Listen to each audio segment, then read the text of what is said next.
Metamorphosis, Chapter 2, page number 42. It was not until it was getting dark that evening that Gregor awoke from his deep and coma like sleep. He would have woken soon afterwards anyway, even if he hadn't been disturbed, as he had enough sleep and felt fully rested.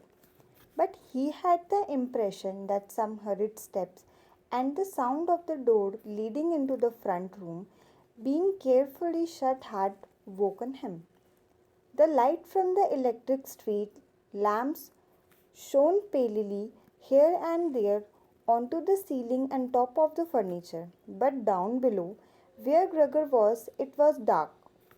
He pushed himself over to the door, feeling his way clumsily with his antennae, of which he was now beginning to learn the value, in order to see what had been happening there. The whole of his left side seemed like one painfully stretched scar, and he limped badly on his two rows of legs. One of the legs had been badly injured in the event of that morning. It was nearly a miracle that only one of them had been and dragged alone lifelessly. It was only when he had reached the door that he realized what it actually was that had drawn him over to it. It was the smell of something to eat. By the door there was a dish filled with sweetened milk with little pieces of white bread floating in it. He was so pleased he almost laughed, and he was even hungrier than he had been that morning, and immediately dipped his head into the milk, nearly covering his eyes with it. But he soon drew his head back again in disappointment. Not only did the pain in his tender left side make it difficult to eat the food, he was only able to eat if his whole body worked together as a snuffling hole. But the milk did not taste at all nice. Milk like this was normally his favorite drink, and his sister and certainly left it there for him because of that. But he turned almost against his own will away from the dish and crawled back into the center of the room. Through the crack in the door, Gregor could see that the gas has been lit in the living room. His father at this time would normally be set with his evening paper, reading it out in a loud voice to Gregor's mother and sometimes to his sister, but there was now not a sound to be heard. Gregor's sister would often write and tell him about this reading, but maybe his father had lost the habit in recent times. It was so quiet all around too, even though there must have been somebody in the flat. What a quiet life it is the family lead, said Gregor to himself, and gazing into the darkness, felt a great pride that he was able to provide a life like that in such a nice home for his sister and parents. But what now?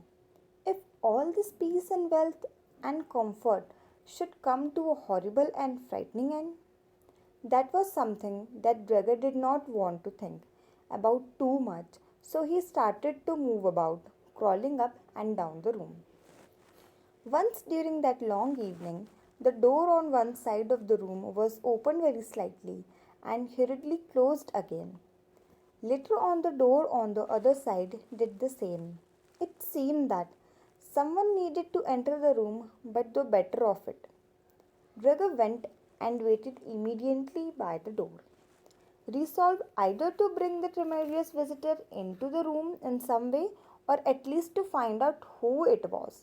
But the door was opened no more that night, and Gregor waited in vain.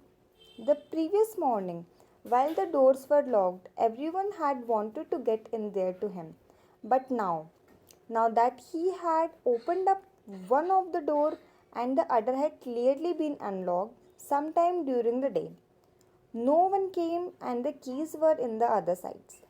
It was not until late at night that the gaslight in the living room was put out, and now it was easy to see that his parents and sister had stayed awake all that time, as they all could be distinctly heard as they went away to gather up on tiptoe. It was clear that no one would come into Gregor's room anymore until morning.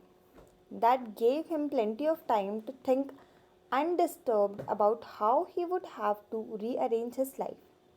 For some reason, the tall, empty room where he was forced to remain made him feel uneasy as he lay there flat on the room, even though he had been living in it for 5 years. Hardly aware of that he was doing other than a slightly feeling of shame. He hurried under the couch. It pressed down on his back a little, and he was no longer able to lift his head. But he noiselessly felt immediately at ease, and his only regret was that his body was too broad to get it all underneath. He spent the whole night there. Some of the time he passed in a light sleep, although he frequently woke from it in alarm because of his hunger. And some of the time was spent in worries and vague hopes, which, however, always led to the same conclusion. For the time being, the must remain calm, he must show patience and the greatest consideration so that his family could bear the unpleasantness that he, in his parents' condition, was forced to impose on them. Gregor soon had the opportunity to test the strength of his decision as early the next morning, almost before the night had ended. His sister, nearly fully dressed, opened the door from the front of the room and looked anxiously in. She did not see him straight away, but when she did notice him under the couch, he had to be somewhere. For God's sake, he couldn't have flown away. She was so shocked that she lost control of herself and slammed the door shut again from outside. But she seemed to regret her behavior, and she opened the door again straight away and came in on tiptoe as if entering the room of someone seriously ill or even of a stranger. Gregor had pushed his head forward right to the edge of the couch and watched her. Could she notice that he had left the milk as it was? Realize that it was not from any lack of hunger and bring him in some other food from was that more suitable? If she didn't do it herself, he would rather go hungry than draw her attention to it. Although he did feel a terrible urge to rush forward from under the couch, throw himself at his sister's feet and beg her for something good to eat. However, his sister noticed the full dish immediately and looked at it, and a few drops of milk splashed around it with some surprise. She immediately picked it up using a rag, not her bare hands, and carried it out. Gregor was extremely curious as to what she would bring in its place, imagining the wildest possibility, but he never could have guessed that his sister, in her goodness, actually did bring. In order to test his taste, she brought him a whole section of things, all spread out on an old newspaper. There were old half rotten vegetables, bones from the evening meal covered in white sauce that had gone hard, a few raisins, and almost some cheese that Gregor has declared inedible 2 days before, a dry roll, and some bread spread with butter and salt. As well as all that, she had poured some water into the dish, which had probably been permanently set aside for Gregor's use, and placed it beside them. Then, out of consideration for Gregor's feeling, as she knew that he would not eat in front of her, she hurried out again and even turned the key in the lock so that Gregor would know he could make things as comfortable for himself as he liked. Gregor's little legs would, and last he could eat. What's more, his injury must already had completely healed as he found no difficulty in moving. This amazed him as more than a month earlier he had cut his finger slightly with a knife. He thought of how his finger had still hurt the day before yesterday. Am I less sensitive than I used to be then? He thought, and was already sucking greedily at the cheese, which has immediately almost complaining attracted him much more than the other foods on the newspaper. Quickly, one after another, his eyes watering with pleasure, he consumed the cheese, the vegetables, and the sauce. The fresh foods, on the other hand, he didn't like at all, and even dragged the things he did want to eat a little way away from them because he could not stand the smell. Long after he had finished eating and lay lethargic in the same place, his sister slowly turned the key in the lock as a sign to him that he should withdraw.